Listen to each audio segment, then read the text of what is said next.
So this is a Fender Squire Stratocaster. Is it worth picking this up or one among the millions of clones which are available in the market? Let's have a look.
This is one of the guitars which, a while back I never wanted to own. I'd even gone across to tell a couple of my friends that, this is one of the guitars which I would never pick up anytime.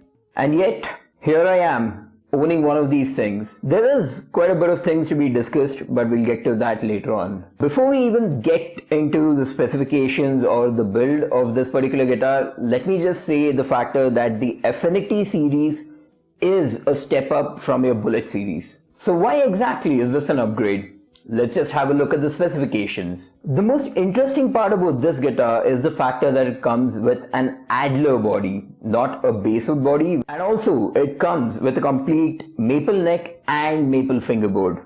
Another interesting upgrade about the Affinity series is this variant of die-cast tuners that it comes with. So the major issue which I had with the Bullet Strats was their tuners. It's just a covered set, and this tends to hold the tuning quite more stable, and also the factor that it's not as fidgety as the ones you get on the Bullet Strat.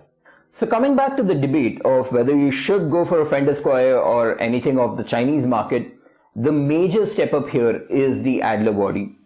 A lot of times these Chinese makes come with the bodywood wherein you have no idea what it is. In comparison with the Bullet Strat's basswood body, the Adler is quite a bit more responsive. Adler is a much more stronger and harder wood when compared to your basswood. So the Adler body in combination with the maple neck and maple fingerboard give you that definitive Fender sound. So what I love about the guitar is the maple neck and fingerboard combination.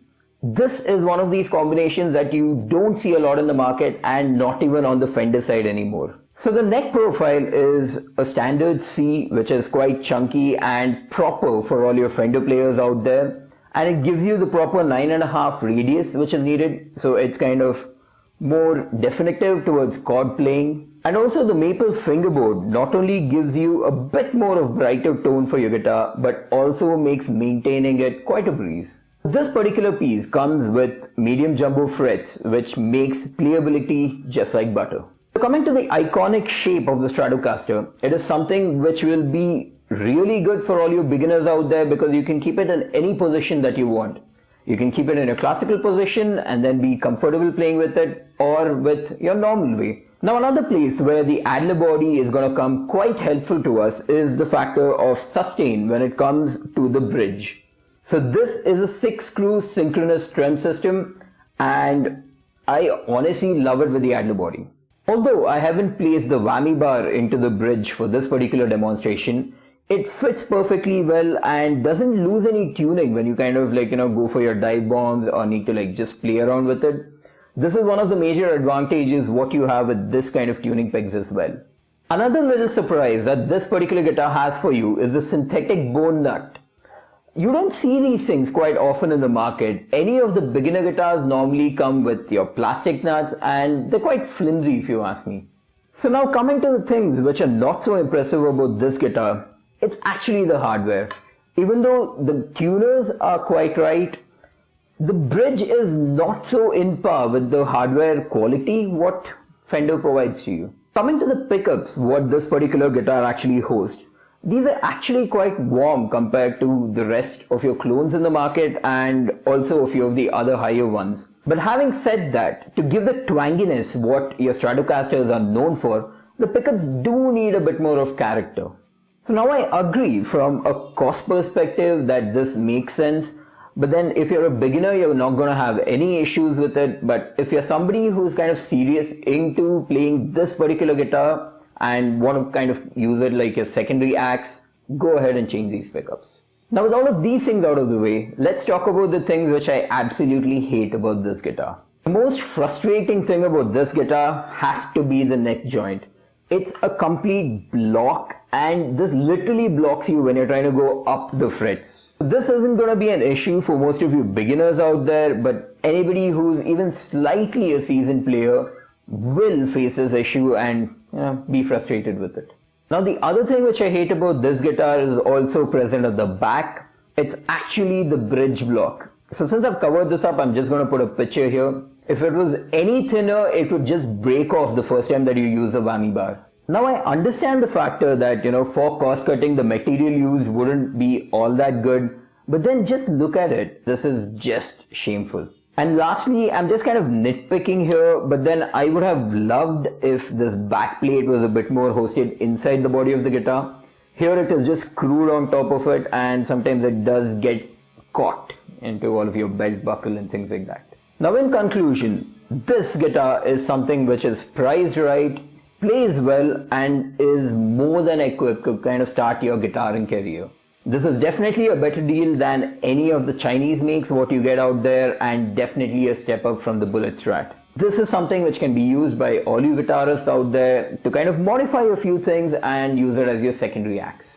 So now coming back to the story of why I never actually thought I would own one of these. I played on a lot of Chinese copies of all of these things, and it felt so cheap and it sounded so bad that I kind of made this mental assumption that anything in the lower range is going to be bad, including one of these. So I was under the same mindset till we started off our Modcaster Chronicles, and if you guys haven't checked that out, you can always check it up top. This was the time when we actually decided to pit the Modcaster against an actual Strat. So when I got my hands on it, that's when I realized that the actual Fender Squire holds up. So quick disclaimer for all you guys out there who are just going to troll me in the comments below telling this is not a real Strat. I know it, and I'm just telling the factor that a real Strat is anything which has to do with Fender. So this is one of those stories which always goes to show that no matter even if there is a million copies out there, the original is always going to be the best. So what do you guys think about this guitar, and what do you guys think about this review? Let me know in the comments below. If this is the first time that you guys are stepping across our channel, make sure to hit that subscribe button. This is TUGGtv signing off, and as always, stay metal.